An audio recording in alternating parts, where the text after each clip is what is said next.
Okay, this evening we're gonna,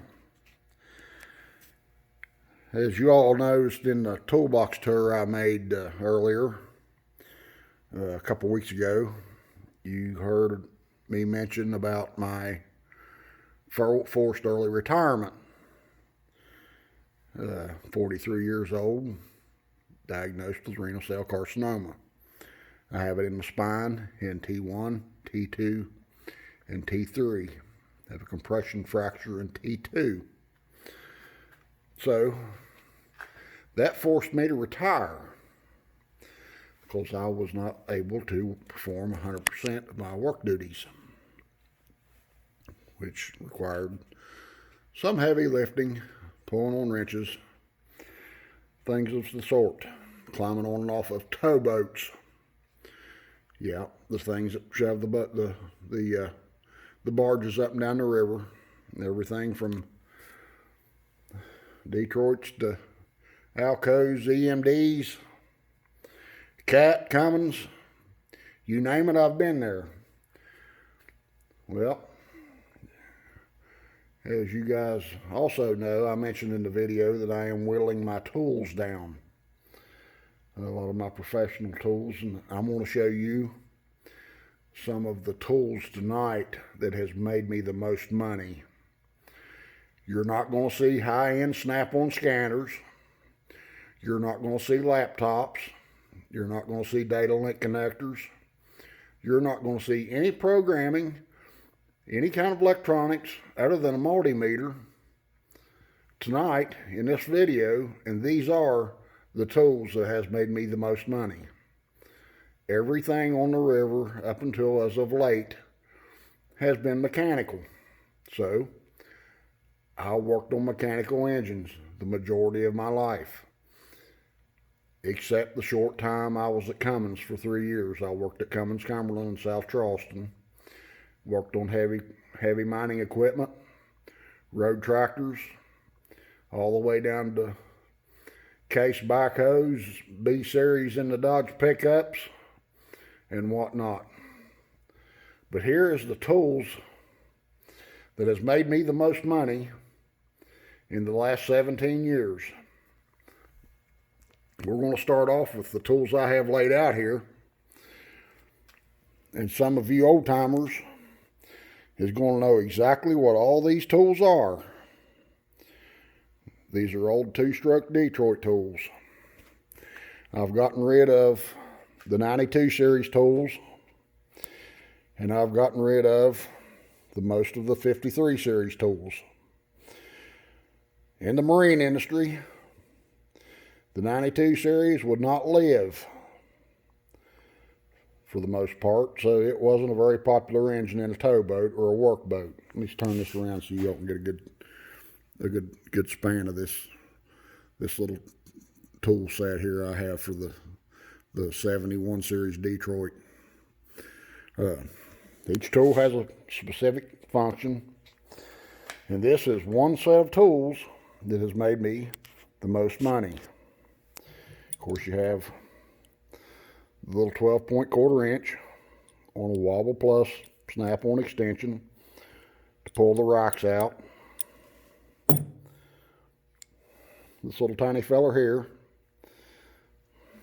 that is a quarter-inch drive ratchet with a 3/8 guts in it. Big shout out to KOON Trucking, Clay. Yeah, I have two of these little dudes, and I watched one of your videos, and one of these little dudes is going to donate the guts. There's your overhead adjusting tools, injector height gauges, go, no-go feeler gauges, a 1/2-inch flare nut socket. That is a original Kent Moore tool from the Detroit dealer. Yes, you can do the same thing with a snap-on flare nut tool or any other deep flare nut tool, but those are to torque the fuel jumpers on the injectors. 1/2-inch drive torque wrench. You got to torque the heads and the mains in it. Injector bore brushes. This is my go-to ratchet. That ratchet has made me a lot of money. You got to have an 1 5/16", half-inch drive with long ratchet to turn the engine.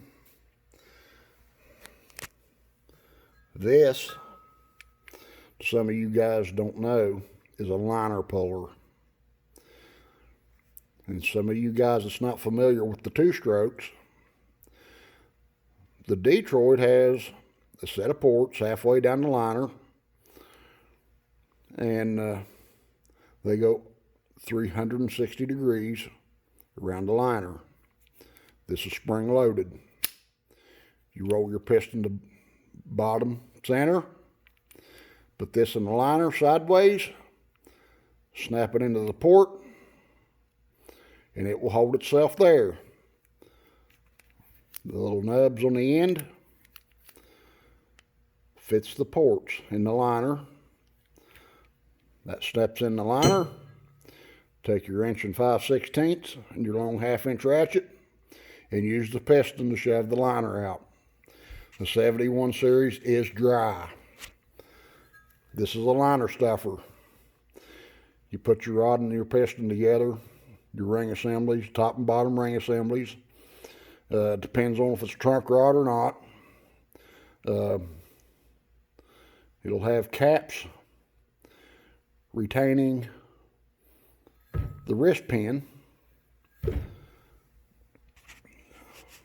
and those have to be vacuum tested with a vacuum pump, as they don't leak. Because as well as I can remember, the wrist pin is pressure lubricated. The reason why a two-stroke Detroit has a blower on the side of it is because it cannot intake its own air. When you go to start this dude up, it's got to have a blower on it to blow the air in the engine. And yes, a blower on the side of a Detroit or on top of it is considered naturally aspirated. So these are some of the tools that has made me the most money with the two-stroke stuff. Now,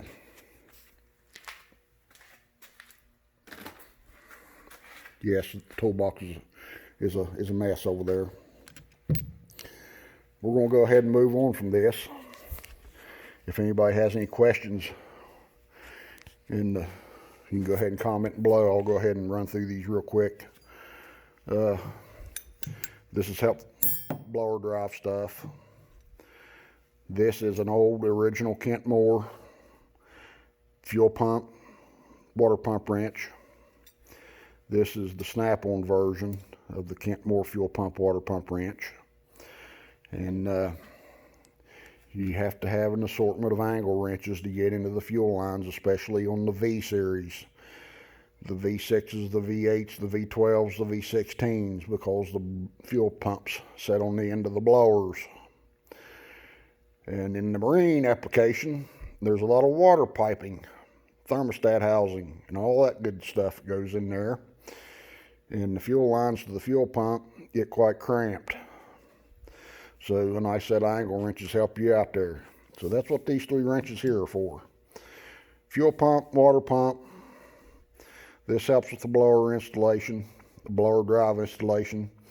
If you don't get the blowers lined up exactly right, if you pull the blowers off and you do not get the blowers centered up in the V of the engine or on the side of the block just exactly right, usually the way I do a blower before I ever bolt the thing down, I will torque the top 4 bolts or the top 2 bolts in it and pull it down for gasket crush. Those are 7/16 bolts. And then I will slide the drive shaft in it and see how well it floats in the splines. If it floats freely in the splines, I'll go ahead and put the other 3/8 side bolts in it and torque it down. If it doesn't, I will back those 2 7/16 bolts up and I will move that blower around until that shaft floats in and out freely. Put the blower on, torque it down, put the drive shaft in it, and make sure it floats, because if it doesn't float, it'll tear the drive out of it, it'll wear the splines out of it, And next thing you know, you got a Detroit that will not run. 9 times out of 10, when you go to a Detroit and it will not run, first thing you do is pull the blower hat, pull the emergency shutdown on it, and roll the engine over and look at the blower rotors. If the blower rotors aren't turning, you know you got a drive problem. If the blower won't drive, it won't make no air, it will not run. If the blower don't turn, the fuel pump won't turn, it will not get any fuel. These is injector bore brushes. I'm sure everybody understands what that is. But basically, what I have laid out here, of course, the 2 flathead screwdrivers. Depends on what style rack is in it.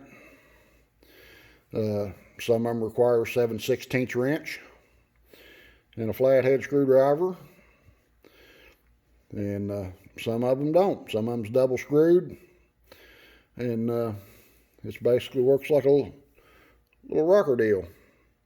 Loosen one screw up, tighten the other screw up. Loosen one screw up, tighten the other screw up. That'll move the rack lever on the rack. I don't know really exactly how far I could take this conversation in the 2-stroke stuff, but this is what I have left of my old 2-stroke stuff.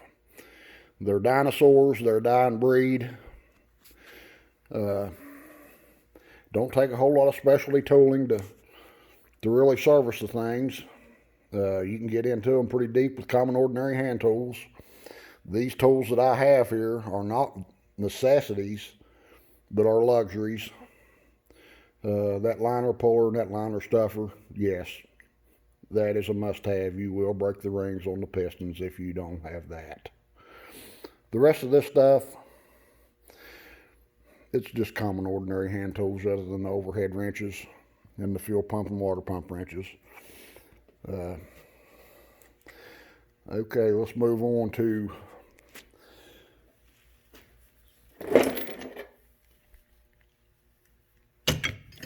this dude.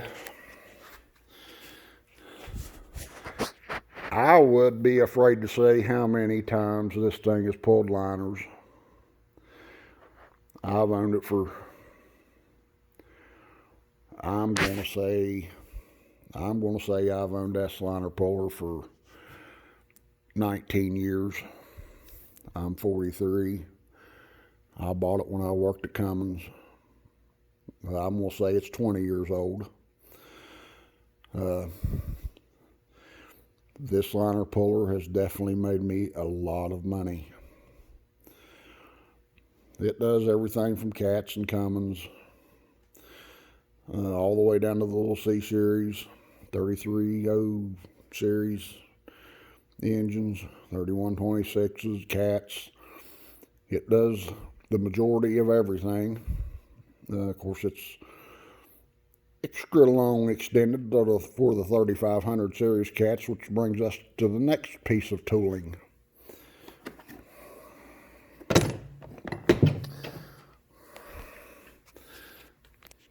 This is my cat timing and fuel pump group for the 3500 series cat. 3500 series cat, 3508, 3512, 3516. They're all popular marine propulsion engines. This is an overhead tune-up set. The engine barring tool in it. Injector height indicator. This is your gauge block. This is a dual purpose set. This is a dual purpose set. And to be honest with you, I've never got into the 64 34 millimeter side of the block. It's always been the 87 because I only work on mechanical 3500 series cats. It's got your rack travel gauges in it. 2 wrenches to set your rack travel attachment up. Of course, use the metric dial indicator. This is part of the injector height deal. That sets your injector height. This is the torque wrench adapter you use to torque the jam nuts down on the rocker levers. This outfit has made me a lot of money.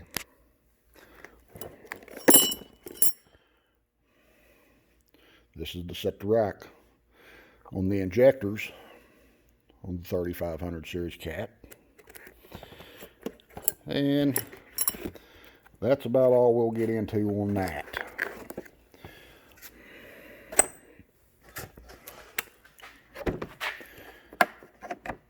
This stuff will probably be coming up for sale. I take care of my tools. I no longer need a lot of this stuff. Like I said, I'm whittling a lot of this stuff down. So, on to the next.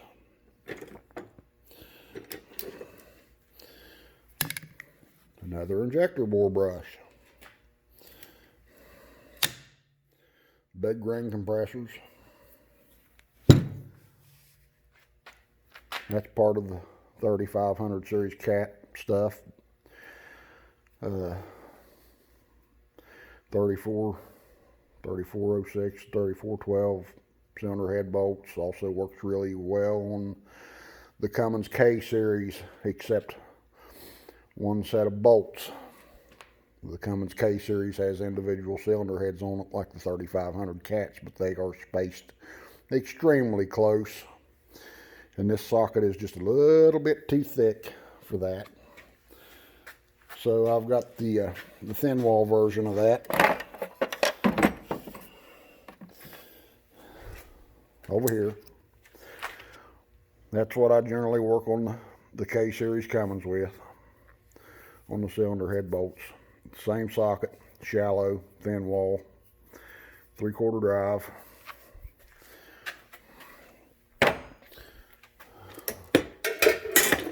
Which brings us to some more Cummins stuff. You Dodge pickup guys is going to know what this stuff is. Yep. These are pump wrenches.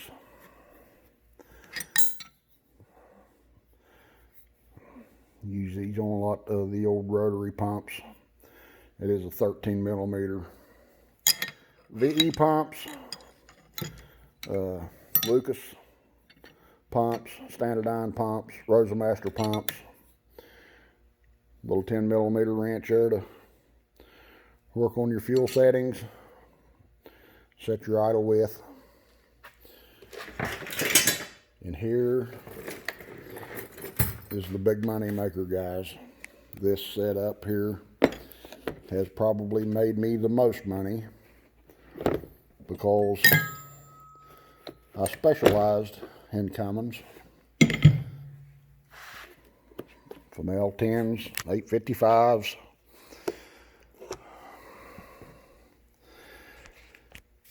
N14s.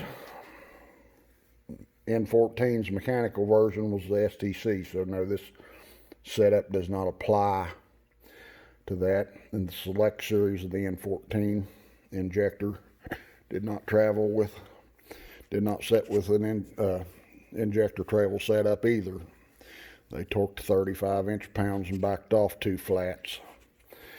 But this is a injector travel setup for Cummins.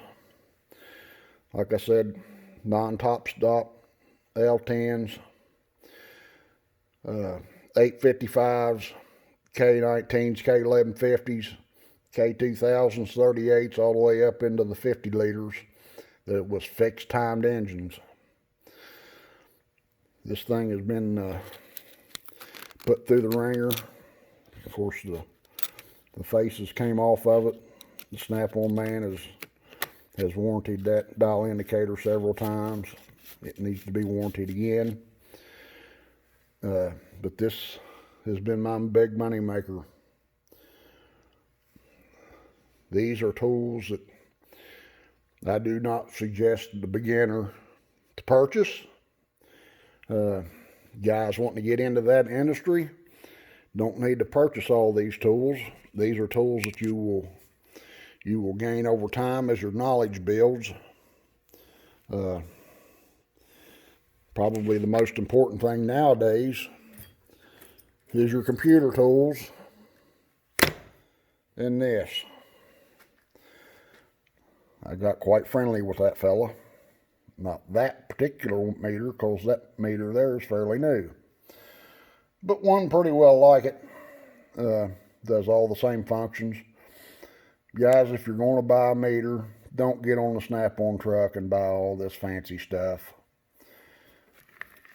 Spend you $250, $300 on a fluke and be done with it. You cannot beat somebody at their own game. These meters are right, they're accurate, they are tough, and they do exactly what you want them to do. They don't do all this other off-the-wall crap. I've seen these big fancy meters that Snap-on sells and Matco. You don't need all that fancy stuff. To break out harnesses, fabricate your leads. Some of those leads can be bought at the dealers, distributors, whatever. But you don't need those big fancy high-tech meters in the diesel world. This is what you need. A plain Jane fluke meter. And that's just about all I have for this video. There's other tools in this box that's made me a lot of money. The majority of my work in the last 6 to 8 years probably was troubleshooting. So I acquired a lot of this stuff like this. Injector adapters. That's for a 3500 series cat.